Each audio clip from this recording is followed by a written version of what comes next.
Provocação Histórica.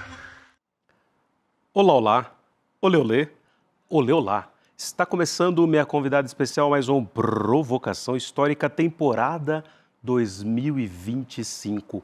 4 anos de Provocação Histórica ao vivo nos canais do Instituto Conhecimento Liberta, em todas as plataformas pós-pandêmicas e virtuais, desse mundo invariavelmente cheio de guerras, mas também desse mundo invariavelmente cheio de cultura, arte, resistência, viagens e afetos.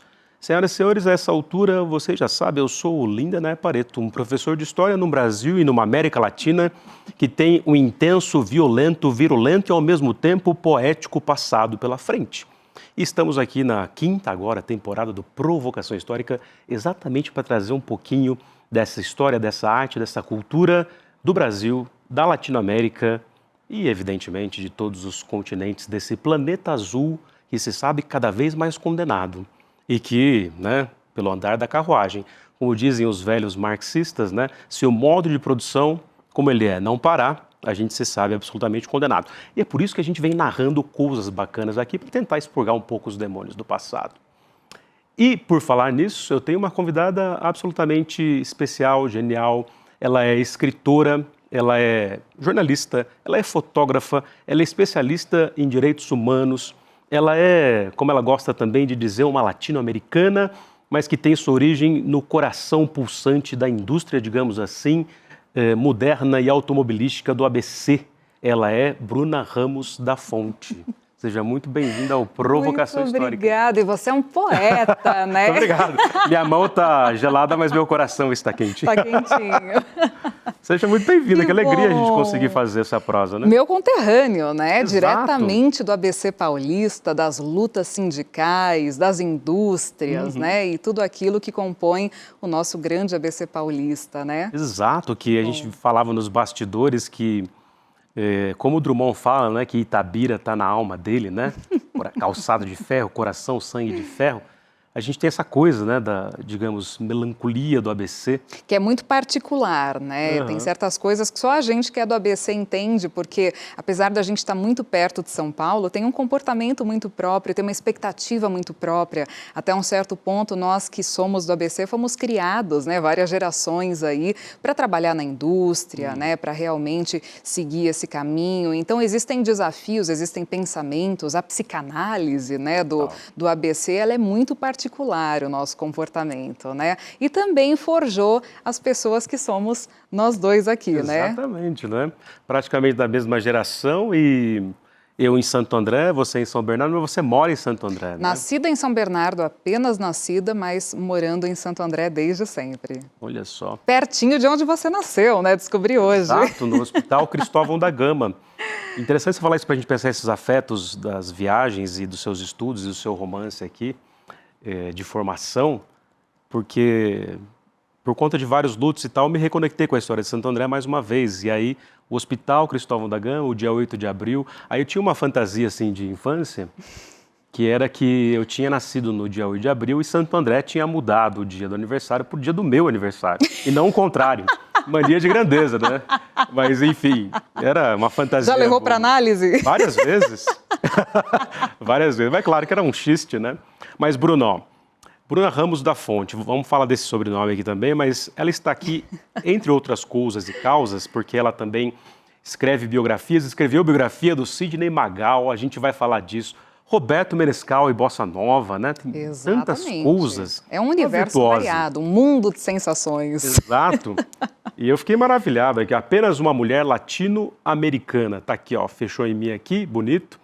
E, inclusive, ela generosamente, junto com a editora Rocco, vocês podem acessar, vamos pôr na tela aqui o site da Rocco com o livro.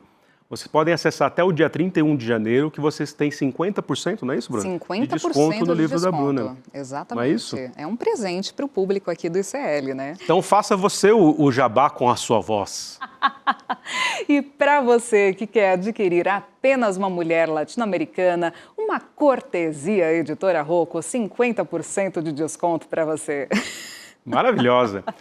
Ô, Bruna, então vamos lá. Apenas uma mulher latino-americana em busca da voz revolucionária. Você é muito chique, Você já foi em vários bons programas falar sobre isso. Foi no Bial também, que eu vi alguns trechos, né? Sim. Sempre Libriange Elegantérrima, inclusive, né? Lá de Dama de Vermelho que eu vi. Mas, enfim, o que é o livro e por que ele tem a ver com o ABC, mas ao mesmo tempo com Cuba, com a Argentina, com o Che, com a Leida, mas também com Parra, enfim...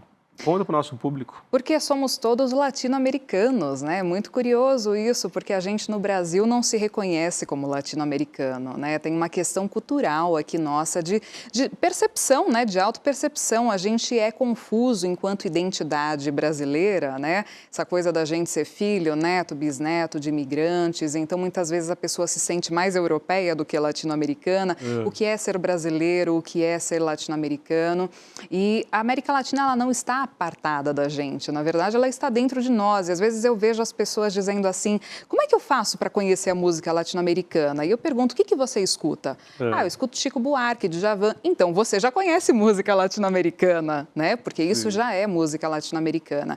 Mas eu tive uma formação muito singular, né? Muito privilegiada, humana mesmo, né? Crescendo ali no nosso ABC paulista, onde a gente teve muitos refugiados ao longo das ditaduras, né? No período de Guerra Fria. Então, pessoas que vieram da Argentina, do Chile, do Uruguai, justamente buscando esse refúgio em tempos de ditadura, né? E fugindo dos seus governos autoritários. Então, eu cresci num meio, sabe, sempre muito permeado por essa cultura dos Andes, por essa cultura caribenha, toda essa influência ali que veio, né?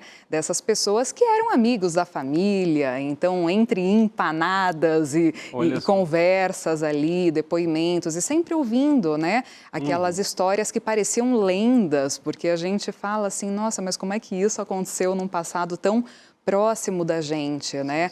Então, claro que tudo isso fez de mim a pessoa que eu sou. O ABC é muito importante em termos culturais, musicais. A gente não se lembra disso, né? Mas foi um lugar extremamente importante, relevante aí para o nosso cenário, para o desenvolvimento, né, do nosso cenário artístico, para as lutas, resistência, né, toda a questão sindical, política, é um grande berço, né? Então, você ame ou odeie o tema, você não vai ficar ileso, né? Você vai ter alguma influência disso na sua vida. Você cresce naquele caldo. Você cresce. Quer dizer, ou você vai falar, o Lula meteu o dedo na prensa de propósito porque é um picareta, ou você sabe que essa indústria automobilística...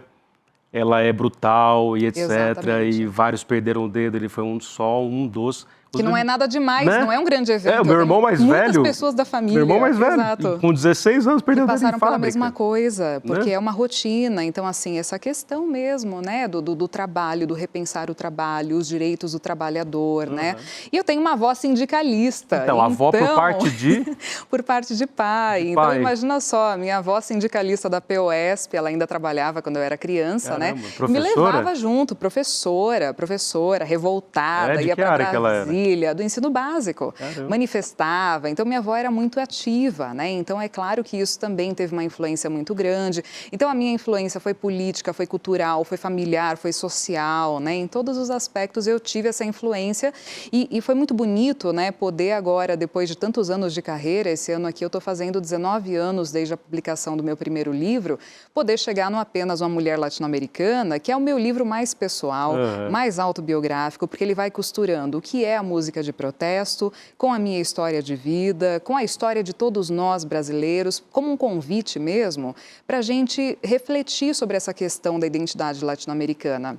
Nós somos todos latino-americanos. Você tem dessa percepção ou não, e até aconteceu um estudo da USP anos atrás, que identificou que somente 4% dos brasileiros se enxergam como latino-americanos. Então, a gente precisa discutir a América Latina, a gente precisa discutir a arte e cultura da América Latina, a gente precisa discutir a questão do idioma, né, que muitas vezes afasta a gente. Parece então, uma barreira, né? Exato, o que vamos fazer com isso, né? E até a questão da história, porque a gente muitas vezes vai para a escola e não aprende que aqui...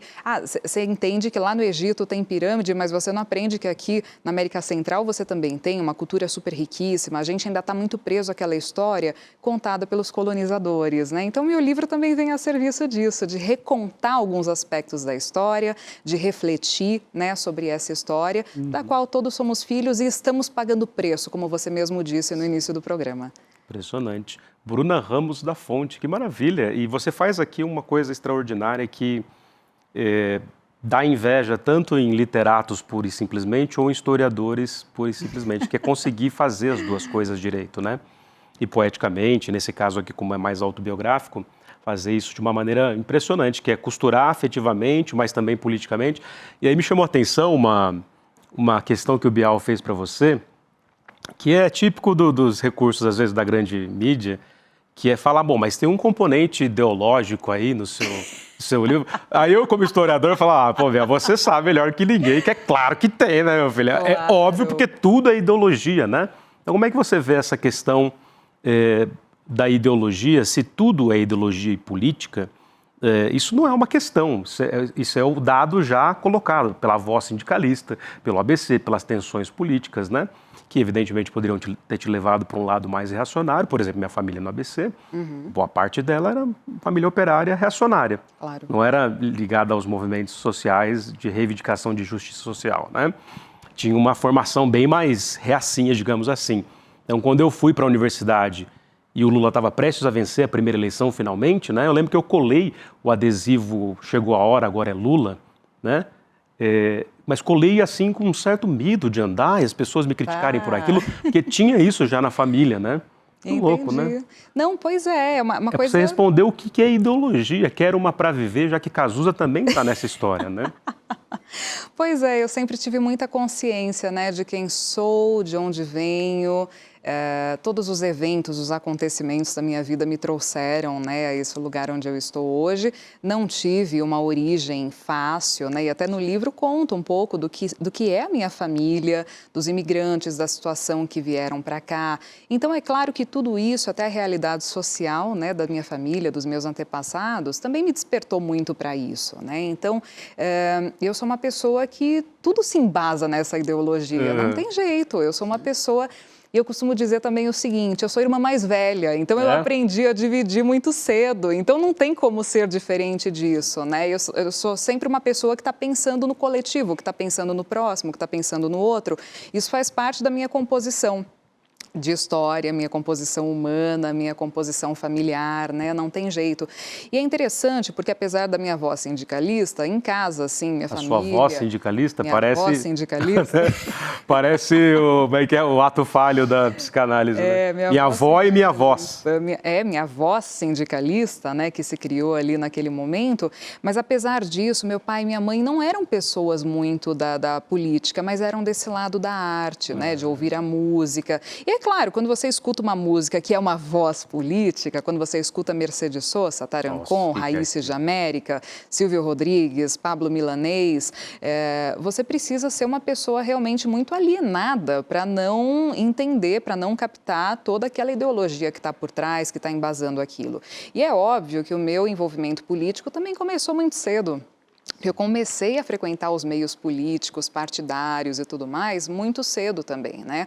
E sempre assim, muito ponderada, sempre ouvindo todos os lados, mas muito ciente de quem era e de que lado estava e de que lado estou até hoje. Isso fica muito evidente no livro.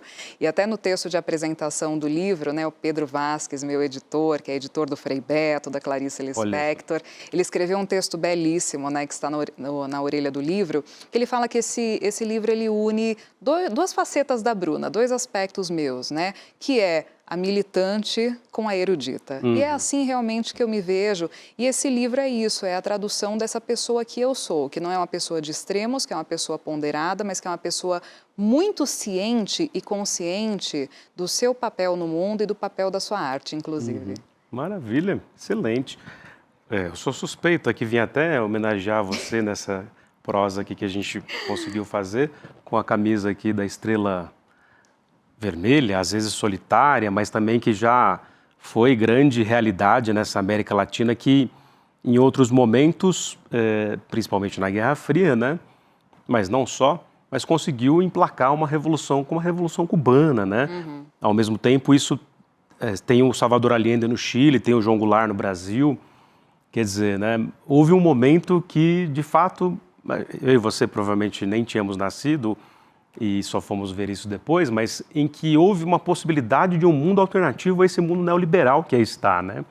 Então, das prosas aqui, das histórias, conta um pouco pra gente, assim, qual é a sua conexão com os Parra, né? Tem até o texto dela aqui, né?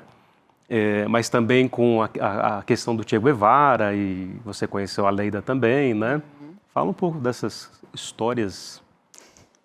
Exatamente. Você sabe que a ideia desse livro nasceu no ano de 2012. Eu tinha acabado de lançar pela Rocco essa tal de Bossa Nova, né? E é muito curioso porque a Bossa Nova tem essa ligação com a música de protesto, porque foi com o golpe de 64 que a Bossa Nova terminou, né? Então colocou um final, não tinha mais dias de luz, festa de sol, né? O Chico foi criticado até por demorar, supostamente, a fazer a transição para uma música mais engajada, não foi? Muita gente, né? Muita Porque gente, assim, eles precisaram escolher um lado, né? Que é para onde você iria? Você ia fazer música engajada ou você vai embora do país, vai continuar fazendo a música que você fazia antes? Que foi até o que aconteceu muito com a Bossa Nova, né? Ela acabou ganhando espaço fora e se tornou esse gênero celebrado no mundo inteiro por conta disso, porque aqui no Brasil já não tinha mais espaço, né? Mas eu sempre gosto que meu trabalho tenha uma continuidade. Como a Bossa Nova, ela termina com a música de protesto, ela termina com o golpe, termina nesse cenário, eu estava muito pensativa e com muita vontade de fazer um projeto que continuasse, sabe? Como se fosse uma continuação daquele livro que eu tinha lançado, falando especificamente sobre isso. Na época, meu editor era o Jiro Takahashi, né, criador da série Vagalume, e eu conversei com ele e falei, olha, estou muito afim de fazer um livro muito pessoal, onde eu vou contar sobre as músicas de protesto da época das ditaduras, não só do Brasil, mas da América Latina, e todo mundo se apaixonou pelo projeto e realmente... A partir daquele momento, eu comecei a viajar pela América Latina, comecei a fazer algumas pesquisas e tudo mais, e eu fui encontrando pessoas no caminho, né? E até eu contei na Bienal outro dia, né, que eu participei de uma mesa sobre ditadura, democracia e arte, né? Eu estava contando porque a jornalista me perguntou qual foi o meu critério para as pessoas que eu encontrei, que eu entrevistei. Eu falei, meu critério, a minha régua foi o seguinte, eu mandava um pedido de entrevista, de contato, alguma coisa do tipo. Respondeu, entrou no livro. Não respondeu? Aquele abraço, né? Então... Aquele Gostei, então, é um bom método. Muita gente não entrou no livro, né? Assim, mas você não conversou com esse, com aquele, não houve interesse em conversar na época, então tudo bem, passamos para o próximo, né? Só que nisso eu fui encontrando pessoas interessantíssimas pelo caminho. Uma das primeiras pessoas que eu encontrei nessa pesquisa foi justamente a Tita Parra, que é neta da Violeta Parra, então, né? Ela é neta, né? Grande compositora de Graças à la Vida. E a Tita estava no Rio de Janeiro. Por acaso, eu mandei um e-mail para ela e ela me respondeu. Eu estava no Rio, ela também estava, a gente se encontrou, a gente se conectou logo de cara, nos demos muito bem. Ela até conta isso no prefácio do livro. E na sequência ela pergunta para mim, você conhece o Chile? Eu falei, conheço. Ela falou, você não quer voltar para o Chile então e passar um tempo na minha casa? Porque aí eu te apresento outros compositores, te apresento outras pessoas. E mais que isso, eu moro na casa que minha avó construiu. Ela mora na casa que morava a Violeta Parra. E Voz Mecê ficou na mesma casa? Fiquei, passei algum tempo morando ali, tendo o enorme prazer, né, de conhecer muitas pessoas interessantes. Eu já tinha ido ao Chile a convite do Antônio Skármeta, né, o autor do Carteiro e o Poeta, que era meu leitor, faleceu recentemente, né? E ele e a esposa me convidaram para passar férias, então minha primeira ida ao Chile já foi muito bonita, já foi muito interessante. Eu que já era muito fã do Neruda, né, do próprio Skármeta também, então tenho essa conexão muito forte com o Chile, né? E aí aconteceu uma história muito interessante, que eu estava no Chile para o Dia das Mães e a Isabel, né, Parra, filha da Violeta, eu passei o Dia das Mães com ela e ela me disse, olha, esse ano eu tenho a missão de ser a sua mamãe, porque a sua mãe está no Brasil. Então eu vou ser sua mãe. Porra, queria muito. Mães, né? E ela, no almoço de Dia das Mães, ela tirou assim da bolsa 2 cópias do livro que ela escreveu sobre Violeta. E ela falou, olha, uma cópia é para você e a outra eu vou deixar com você para o caso de você encontrar o Silvio Rodrigues por aí. De que maneira eu encontraria o Silvio Rodrigues isso, né? por aí, né? Eu falei, então eu vou precisar ir para Cuba entregar esse livro. E claro, isso aconteceu 12 anos atrás. Hoje a gente tem uma conexão muito mais fácil com Cuba. A gente consegue né, conversar com as pessoas, consegue mandar e-mails. Naquela época era mais difícil. Eu fui né? em 2013 e era muito difícil. Mesmo ano que eu fui. Primeira vez que eu fui para Cuba Lembra foi em 2013. Que você tinha que ir naquelas casas para usar o cartão? Exatamente. Comprar um cartãozinho ou usar no hotel, $10 para usar meia hora de internet. Era uma coisa assim inviável, né? Então as pessoas não tinham acesso a isso, né? Então eu não consegui fazer um contato prévio com o Silvio para marcar alguma coisa. Eu fui com a cara e a coragem, comprei uma passagem, a volta para dali a um mês, falei, em um mês vai dar tempo de conhecer o Silvio. Do Chile para lá ou do Brasil para lá? Do Brasil, fiz uma escala aqui, passei 2 dias e aí fui para Cuba a primeira vez, né? E aí tive muita sorte, porque fiquei hospedada na casa de uma família que a dona da casa tinha sido professora da Niurka, esposa do Silvio.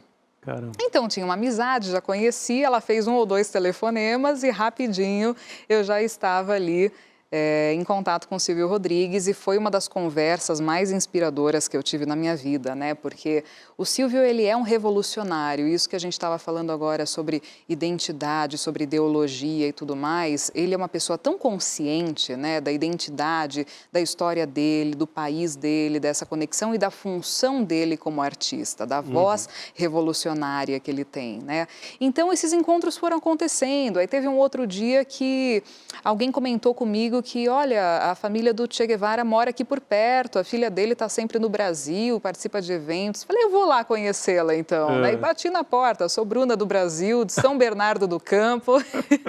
Bruna do Brasil! Dizer que é de São Bernardo do Campo é um passaporte, né? Tem um impacto, né? Tem um Por causa impacto, do Lula, da exatamente. conexão com Cuba, né? Assim, as portas se abrem no mesmo instante, né? É muito lindo isso. E até entra aqui uma coisa que eu sempre digo, porque o brasileiro, ele muitas vezes tem esse comportamento de querer ir para lugares do mundo onde vai ser maltratado como mais um latino e tal. E a gente viajando aqui pela nossa América Latina, você é bem tratado pelo simples fato de ser brasileiro.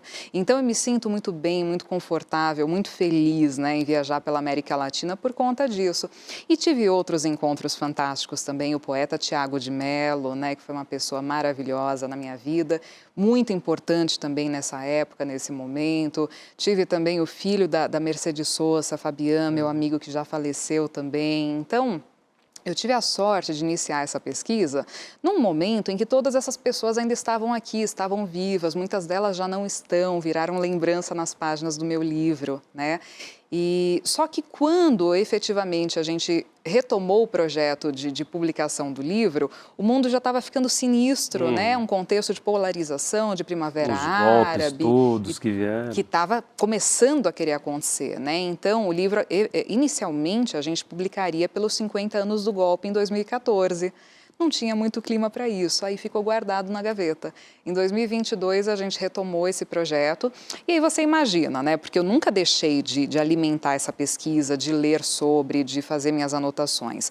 Quando eu retomei esse projeto, eu tinha mais de 1000 páginas de anotação. Caramba! Então, 1000? Mais de 1000. Você tem ascendente em virgem? Qual que é o seu ascendente? Autora mesmo, né? A raiz ali, né? Exatamente. E cada viagem que eu faço, eu levo o caderno e eu escrevo o caderno inteiro. Então, assim, quando eu reuni o material, a vontade era sentar e chorar, né? Porque eu falei, eu vou escrever quantos volumes sobre a América Latina aqui. Tem que fazer uma curadoria brutal ali da coisa. Exato. E aí, claro, o livro ele é muito fruto do momento que a gente está vivendo na nossa vida, na história, na sociedade, na política, né? E certamente aquela ideia inicial lá de 2012, ela se transformou muito para chegar nesse livro agora. Quando eu senti essa necessidade de conectar, de me colocar dentro do texto, conectando a minha história para realmente, sabe, trazer essa reflexão, como eu estava dizendo, de que a nossa história, ela é uma história comum, né, comum entre nós todos aqui brasileiros. Então, através da minha história, fazer você pensar na sua. E muito interessante, porque agora, passado um tempo, né, alguns meses do lançamento, muita gente que já leu o livro entrou em contato comigo e disse, Bruna, você sabe que você falando sobre os seus antepassados, sobre imigração, sobre a Primeira Guerra e tal, eu tive a curiosidade de fazer uma pesquisa genealógica. Então, isso é muito bonito. E o livro, apesar dele ser focado na América Latina, eu voltei um pouco no tempo, por quê? A música só adquiriu essa função que ela teve no século XX, de propaganda e de protesto, porque a gente teve uma série de invenções no século XIX. Então, quando você tem o rádio, você tem o gramofone, tudo isso surgindo e se popularizando, a música ganha essa oportunidade, esse espaço de se tornar essa voz, de ter essa abrangência que antes não existiria, né? Então, eu começo o livro contextualizando a Primeira Guerra, os compositores, né? Ravel, que serviu na guerra e escreveu também, né, várias várias peças ali suas com essa temática, Debussy. Aí a gente tem uma Segunda Guerra, onde isso já estava muito mais desenvolvido, onde você tem aí o nazismo se utilizando das orquestras como veículo de propaganda e as vozes de resistência. Aí você tem todo um cancioneiro interessantíssimo da Guerra Civil Espanhola, né? Então eu trouxe tudo isso para desembocar na nossa América Latina, porque está tudo muito conectado. Você só teve ditadura porque teve Guerra Fria porque teve Segunda Guerra porque teve a Primeira. Logo, a gente tem que voltar um pouquinho para trás, né, para poder falar sobre isso. Muito historiadora, fascinante, porque é isso, né, nós da história, a gente vai falar, não, vamos recuar um pouquinho aqui, de repente a gente está lá em 1789. Está na pré-história. Né? Ou na pré-história. Porque eu começo falando sobre a pré-história. Esses dias fui fazer uma intervenção no ICL Notícias 2, no fim do ano. E aí o Rodrigo Viana perguntou alguma coisa, a Roberta Garcia também, e de repente eu estava falando dos hominídeos. Exatamente. Para conectar hominídeos e a corrida espacial que o Musk, fanfarrão, está fazendo lá em função da Starlink, né, dos foguetes, aquela coisa maluca. Eu falo um pouquinho sobre isso num dos capítulos do livro. Tem que voltar outra vez aqui para a gente conseguir falar de tudo, né? Mas tem uma questão que, além de eu pedir aqui para a Voz de Minha Alma da nossa transmissão, colocar os links aqui no chat, o livro da Bruna está com 50% de desconto, depois eu vou pedir de novo para ela fazer o jabá, porque além de tantas características maravilhosas, né, uma erudita, uma intelectual, uma romancista, ela também tem essa voz impressionante, potente, e já que ela já colocou na tela, faça de novo, Bruno, o jabá do livro. Olha, eu estou vendo agora os meus livros todos na tela, que coisa linda, né? Tem uma variedade muito grande aí de livros, de temas que compõem esse universo e é muito curioso, né? Porque esse livro novo, ele conectou tudo isso. Então, por exemplo, como eu tive uma formação erudita, toquei em orquestra, estudei música clássica. Em orquestra? O que você tocava? Toquei em orquestra, eu tocava piano e violino. Então, eu tive essa formação, essa base muito erudita da música. Então, claro que um dos meus primeiros livros foi sobre Mozart, né? Então, esse livro é muito interessante porque tem Sidney Magal, tem Mozart, eu conecto todos os universos anteriores, né, para poder trazer histórias e coisas interessantes nesse livro. E está sendo muito legal, porque agora também até os jornalistas, os críticos que leram, que vêm acompanhando a minha carreira, eles têm dito muito isso, né? Você sintetizou a sua vida inteira, a sua história toda, essa diversidade da sua produção dentro de um único livro, né? E até o Barcinski, na Folha, classificou como um livro caleidoscópico. Adorei isso, gente. Eu tô falando para todo mundo, né? Porque é lindo.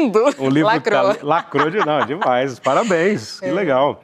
E, bom, é um negócio impressionante porque... Mas você tinha essa noção, assim, de que, pensando na síntese que você fez aqui, que você faz aqui, que você projetava isso nesse futuro ou você foi fazendo, como em geral fazemos no ABC, né? Ali no calor dos acontecimentos, ou você calculou isso de alguma maneira desde lá de trás, como escritora, por exemplo?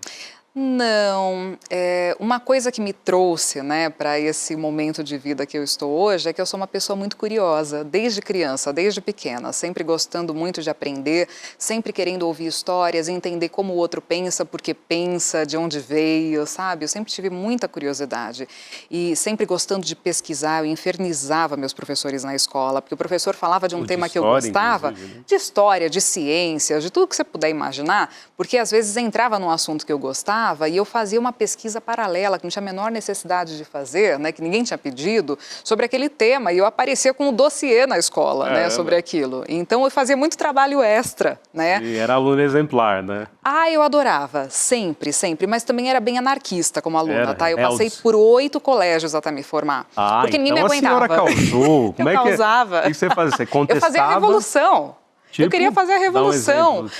Eu queria brigar, reivindicar alguma coisa, porque, não, a gente não pode sentar em fila, porque isso aqui... Uma porcaria, não dá. Pasteuriza. Exatamente. E até hoje é assim, essa bagaça, é insuportável. Não muda. Vamos sentar em círculo, vamos catalogar as plantas do jardim do colégio, sei lá, esse tipo de reivindicação que apurrinhava a galera, né, até me pedirem para sair. Então, realmente, eu passei por muitas escolas. E é interessante que hoje, às vezes, eu encontro ex-diretores, coordenadores de escolas que que eu estudei, e as pessoas falam, nossa, desculpa, na época a gente não tinha conhecimento para lidar com você, isso era um desafio, era muito difícil. E hoje é tudo que se pede numa escola que forma bem, né? Exato, porque assim, como eu lia muito, tinha muito argumento, tinha muito conhecimento, né? Então, assim, eu não era aquela criança que aceitava o porquê sim. Né? E até hoje eu não sou. Então isso me move, isso me leva para frente, né? Então a minha vida foi se construindo livro a livro, capítulo por capítulo, né? E hoje ela chega nesse lugar. E esse livro é muito interessante porque eu tô tendo com ele uma relação que eu nunca tive com nenhum outro, né? Eu já escrevi 8 livros antes desse. 8 livros. Que eu publiquei, né? Tem outros inéditos. Biografia de Zília Magal. Roberto Menescal, sobre a livro voz. de poesia, um livro sobre escrita terapêutica, que é uma das minhas linhas de pesquisa, né? Então, assim, tem uma produção bem diversificada.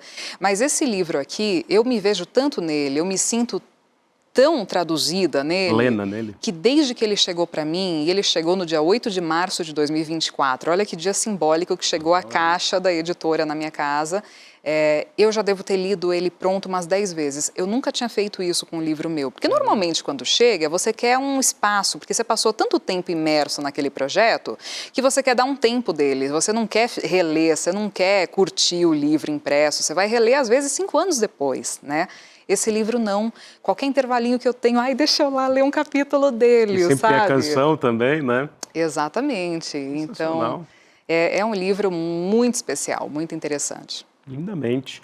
Temos um tempo ainda, mas eu vou pedir aqui para a Voz de Minha Alma, senhoras e senhores, vou dar aqui o recado do Instituto Conhecimento Liberta para vocês, inclusive eu estou com uma camiseta aqui, homenageando a Latinoamérica e a própria Bruna Ramos da Fonte, e o ICL, além de ter feito com o Edu Moreira o impressionante documentário Vai para Cuba, Eduardo, que a Ju Baroni dirigiu, já temos mais de 300 cursos livres, vários documentários já, e eu tive a alegria, junto com o time do ICL, de ir para Portugal, nos 50 anos da Revolução dos Cravos, que tem essa poesia impressionante, né? Essa última grande revolução de sopro de socialismo do século XX. E aí, em função das entrevistas que eu fiz lá, a gente montou um roteiro, pegamos imagens da ditadura salazarista, mas também da Revolução, e montamos um documentário original, que já está na nossa plataforma. E eu vou te mostrar aqui em primeiríssima mão, vou pedir para a Voz de Minha Alma colocar aqui na tela para o nosso público ver o trailer, para vocês acessarem a nossa plataforma e assistirem.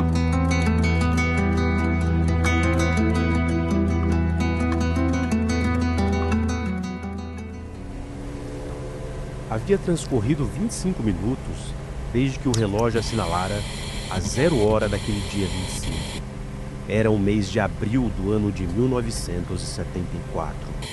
Leite Vasconcelos, locutor da Rádio Renascença, provavelmente tomado por uma emoção indescritível, possivelmente com as mãos trêmulas, posicionou a agulha da vitrola na faixa do long play e deu início não à execução de uma simples música, mas uma senha que decretava o fim de 48 longos anos de barbárie, truculência e atraso.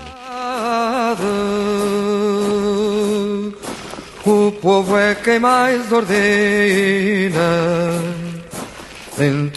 A canção de autoria de Zeca Afonso foi transmitida de maneira inusitada pelas ondas do rádio, pois havia sido censurada pela ditadura de Salazar.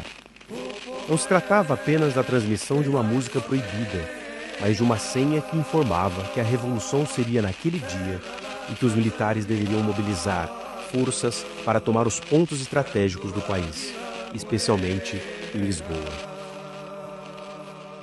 Bruna Ramos da Fonte. Era a música do Zeca Afonso, que é a senha da Revolução, né? Grândola, Vila Morena. Eu fiquei louco lá, que é isso que você traz do livro aqui, nessa conexão profunda entre toda a vida, e como você bem demonstra aqui na sua própria vida, precisa de uma trilha sonora para ser vida, né? Para ter cor, digamos assim, para ter alma. E que hoje a gente confunde o tempo inteiro arte e cultura com entretenimento. São coisas distintas, né? Não necessariamente a arte e cultura pode ser entretenimento, mas o entretenimento, na maior parte do tempo, não é arte. Né? Então, a gente faz essa confusão muitas vezes e, por isso, a gente acaba até distanciando esses universos, né, do que é a arte e a cultura como expressão também de política, de história, de um tempo, aquela coisa toda, né? Então, é importante a gente parar para pensar nisso, porque o entretenimento, ele não tem essa função, ele entretém. E ele massifica, né? Exatamente. Mas só para terminar aqui, ó, grande público, vocês vão ver o link aqui vai estar no chat, vai estar aqui também para vocês. Acessem a plataforma do ICL, o documentário original 25 de Abril sob olhares luso-brasílicos já está disponível. E vamos apoiar a nossa causa, porque afinal trazer a Bruna Ramos da Fonte para falar de uma mulher latino-americana é porque o Provocação Histórica depende de vocês, do Instituto Conhecimento Liberta. Mas, entre outras coisas e causas, quando a gente ficou aqui ensaiando, né, a sua vinda aqui, nossa prosa, eu fiquei falando, eu perguntei para a Bruna hoje de manhã, você tem violão? Aí ela, não, e não toca. Eu falei, pô, eu também não. Aí a gente deu risada. Mas a gente tem que cantar. Senão a gente ia formar uma dupla hoje. É verdade, aqui, né? mas a gente precisa pelo menos cantar. Porque eu lembro que eu fiquei louco lá em Lisboa, quando eu entendi direito o Grândola Vila Morena, né? Terra da fraternidade, né? Você já está cantando. O povo é quem mais ordena. E fiquei lá, meio ébrio, cantando pelas ruas de Lisboa. Me senti tão português, me reconectei com a minha mãe, que por legal. parte de pai era portuguesa, digamos assim, e parte de mãe espanhóis, lá da Vila Assunção, em Santo André. Mas dessas canções aqui, eu vou pedir duas coisas para você e vou fazer uma provocação final. Lá vem. A primeira é, canta um trecho de uma dessas músicas. Eu fiquei impactado aqui com a do Ney Matogrosso, que tem a ver com o que você fez a vida toda, e por isso escreve tão bem, tenho certeza, que é saber ouvir as pessoas, né? Às vezes eu interrompo, mas eu adoro ouvir as pessoas. Provocação histórica é sobre ouvir, né? Como é que é? Eu não sei dizer... Nada por dizer. Então? Eu escuto. Não, você não vai cantar, tá tímida, Libriane. Eu vou fazer aqui. outra coisa. Tá. Me empreste seu livro. Porque eu vou fazer outra coisa que A casa é sua. eu estava com muita vontade de fazer, que é o seguinte: não vou cantar, mas vou recitar. Porque esse livro aqui termina com um apanhado aqui de poemas que eu escrevi na casa da Violeta Parra, né? Tem a versão em português, tem a versão em espanhol. E eu vou recitar um trecho aqui de um poema que eu gosto muito e que inclusive deu nome ao livro. Ele se chama Inquietação Poética. Há uma inquietação que não cabe no meu peito. Então meu coração transforma a inquietação em sentimento. Há um sentimento que não cabe na minha garganta. Então a minha voz traduz sentimento em palavra. Há uma palavra que não cabe na minha boca. Então meus lábios sopram a palavra para o mundo. Há um mundo que não cabe na minha alma. Então a minha caneta transforma o mundo todo em poesia. Dia após dia cultivo a minha poesia em versos que escrevo somente para acalmar esse coração de poeta que bate forte, fazendo tremer até os recantos mais longínquos da terra. Da mesma terra por onde caminho incansavelmente, compartilhando com as pessoas as mais singelas recordações, ideias e pensamentos que preenchem de inquietação cada gota de sangue que corre pelas veias do meu corpo. Um corpo de mulher latino-americana. Fiquei até emocionado aqui, ó. Até filmei aqui ao vivo para vocês. Parabéns, lindo. Muito obrigado. Esse é muito especial, porque eu estava ali numa manhã na casa da Violeta, acordei com aquele jardim bonito, né, onde se reuniam o Vitor Hara, Los Raivas, os filhos dela, onde tanta coisa bonita nasceu, onde tanta história aconteceu. Porque a história é isso, né? A gente sabe bem que a história não é uma coisa que está no passado, a gente está vivendo ela o tempo inteiro, a gente está respirando ela. O último capítulo do meu livro se chama O Século que Não Terminou, porque é um capítulo onde eu trago reflexões sobre o preço que a gente ainda está pagando de acontecimentos do século XX, do século passado. Eu terminei de escrever esse livro no dia 7 de janeiro de 2024. Poucas semanas antes, a gente teve a condenação dos assassinos do Vitor Hara no Chile. A esposa dele faleceu aos 96 anos, logo na sequência. Assim que ela conseguiu justiça pela morte dele, ela descansou em paz. Então, a gente ainda está vivendo isso. Aquela questão do Neruda, foi envenenado, não foi? Meu Deus, o veneno foi feito no Butantã, como assim?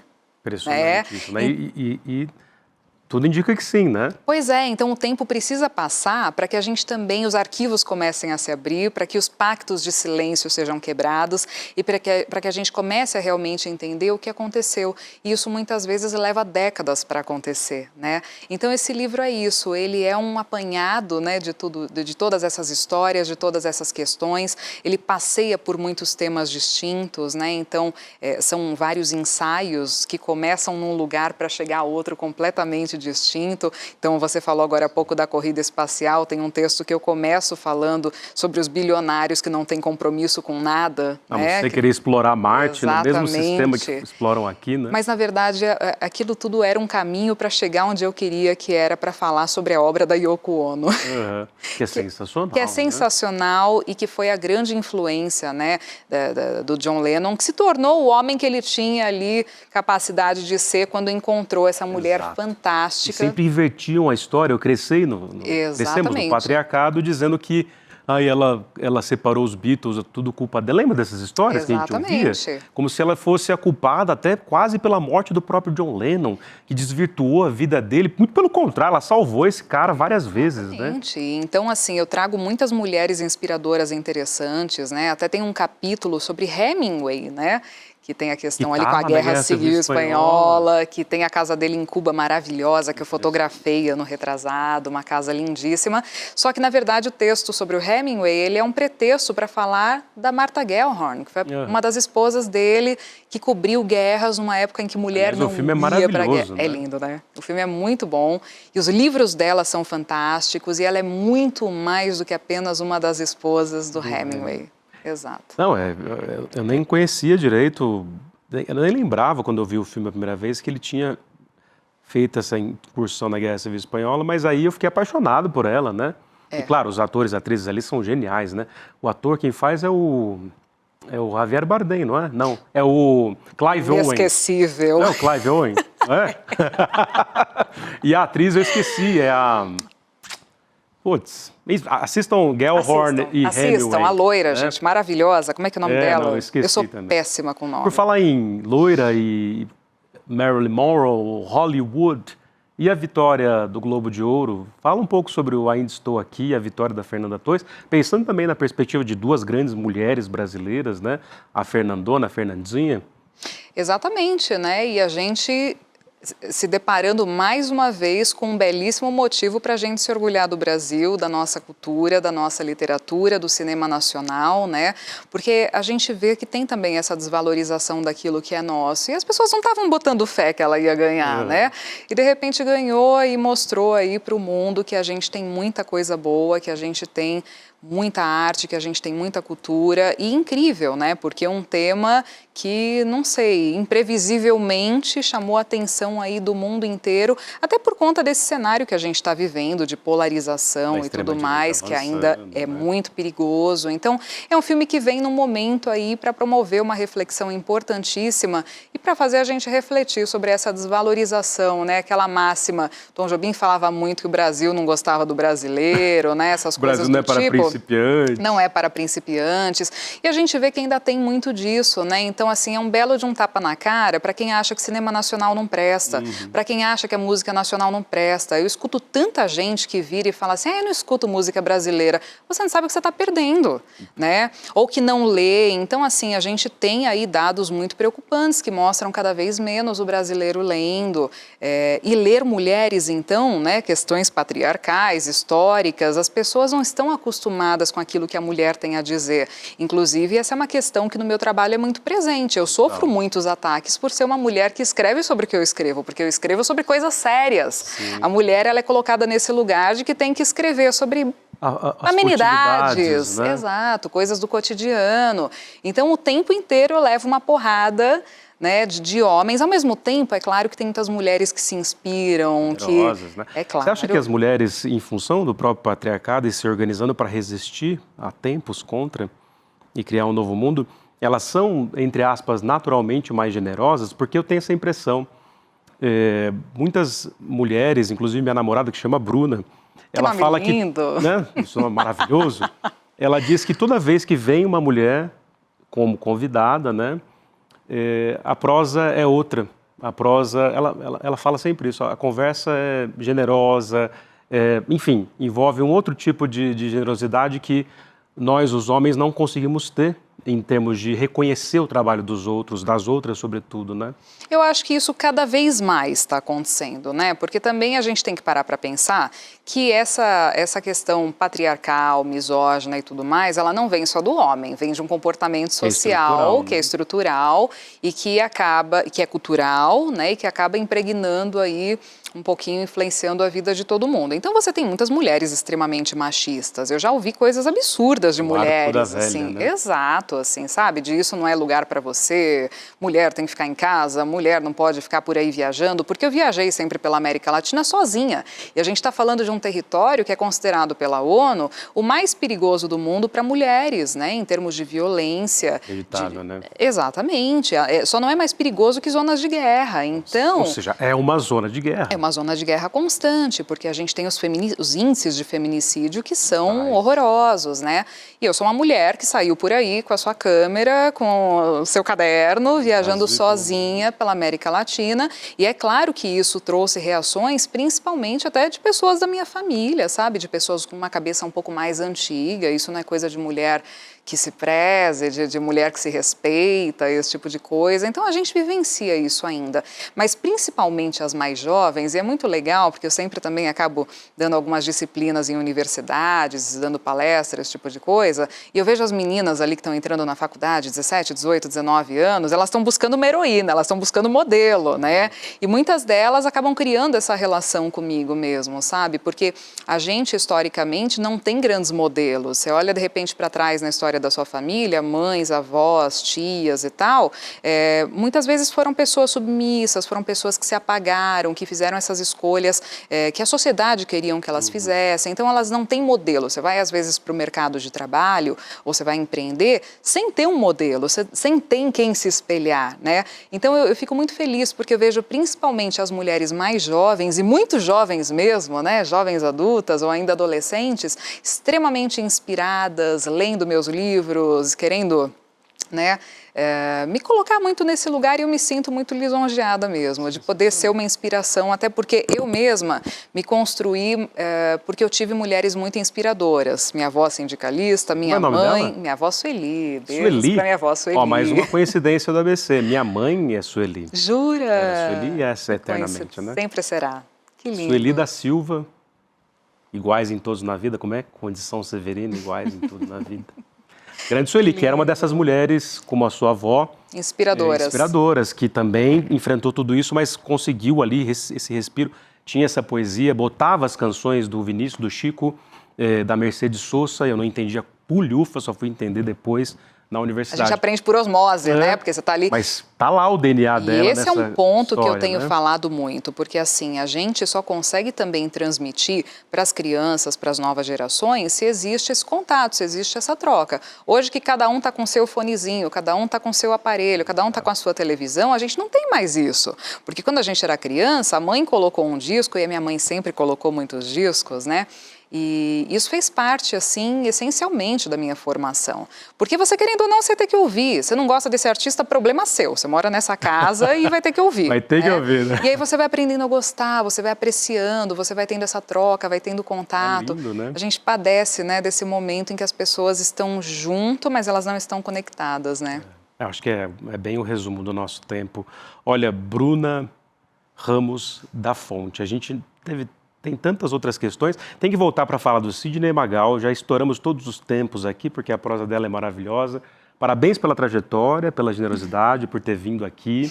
Muito obrigada. Ela não cantou, mas ainda vou fazer aqui numa pergunta final. Ela vai cantar, se ela quiser, obviamente. Mas muito obrigado por ter vindo. De novo, coloquem os links aqui, o livro com desconto, Apenas uma Mulher Latino-Americana. Evidentemente que várias dessas canções, como vocês já perceberam, têm a ver com o grande Belchior e seu bigode poético. E aí somos apenas alguns rapazes e mulheres latino-americanas sem dinheiro no banco. Até engasguei aqui, porque de fato eu não tenho dinheiro no banco. Parentes importantes, praticamente do vindos do interior, né? Porque o ABC tem esse lugar das pessoas do interior falarem... em São Paulo. Aliás, Exato. o porta-portão do ABC... Não é só característico. Eu falo até hoje porta-portão. Quando começou a provocação, eu falava, você está começando mais um provocação. Aí o pessoal, pô, você está zoando o seu R aí, hein? Você não fala assim, não. Né? Fala porta-portão. Mas, ó, então, entrem de novo no site, 50% de desconto no livro da Bruna Ramos da Fonte, Apenas uma Mulher Latino-Americana, em busca da voz revolucionária. A sua presença, a ação no mundo é um happening, você é uma artista de mão cheia. Eu gostei do ato falho, é o Bruno, é meu filho, né? Aí, tá vendo? É meu filho. Seu filho? Nossos livros são nossos filhos, né? Maravilhoso. Mais um ato falho. A gente nem falou de psicanálise, mas falamos o tempo todo, né? Mas olha, Bruna, vamos lá. Fazer aqui uma pergunta final. Nessa reta final para você, você tem que responder na lata. Olhando para aquela câmera ali, ó. Era essa daqui? Ela vai te fitar. Prepara. Olha lá, ó, tá vendo? Dá um medinho, né? Tá preparada? Are you ready? Sempre. Uma libriana nata. Ó, defina numa frase de efeito Latinoamérica, América Latina. Cores e sons. América Latina são cores, são sons. É isso. Se a gente quer entender a nossa América Latina, a gente tem que ouvir a nossa América Latina, a gente tem que ouvir a voz que brota da terra, do céu, das águas e das pessoas, das histórias que são tão especiais, incluindo a nossa. É não olhar para a América Latina como algo de fora, é algo de dentro. Lindamente. E pensando em América Latina e sua conexão com o Brasil, que também é África, né? Brasil. O que é o Brasil? Bruna Ramos da Fonte, que também é Sérvia, né? Um privilégio ser brasileira, um privilégio nascer no Brasil, ainda que muita gente não tenha essa consciência e não tenha esse olhar para o Brasil, mas é um país privilegiado, é o coração do mundo.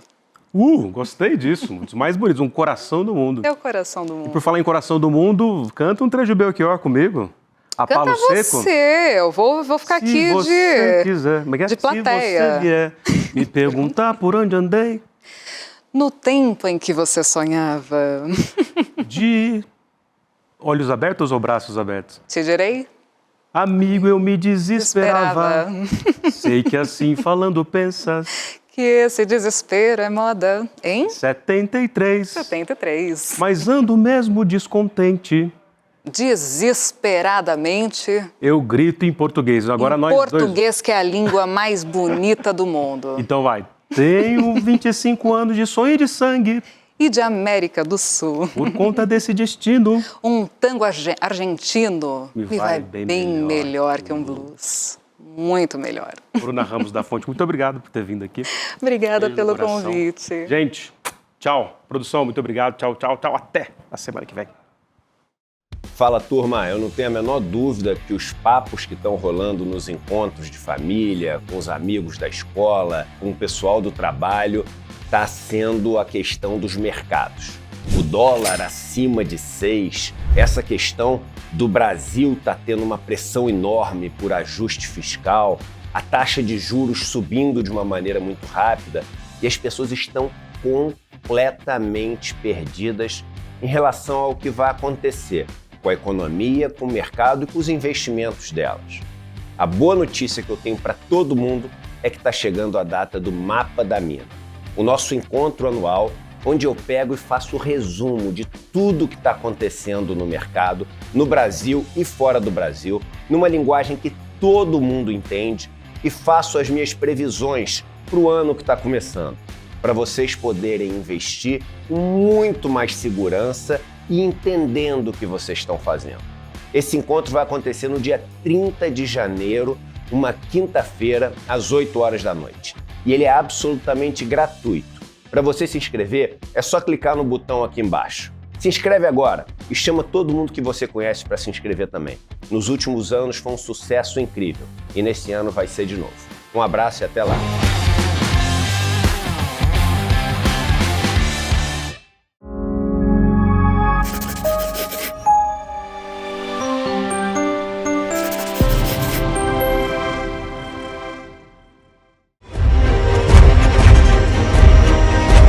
Provocação histórica.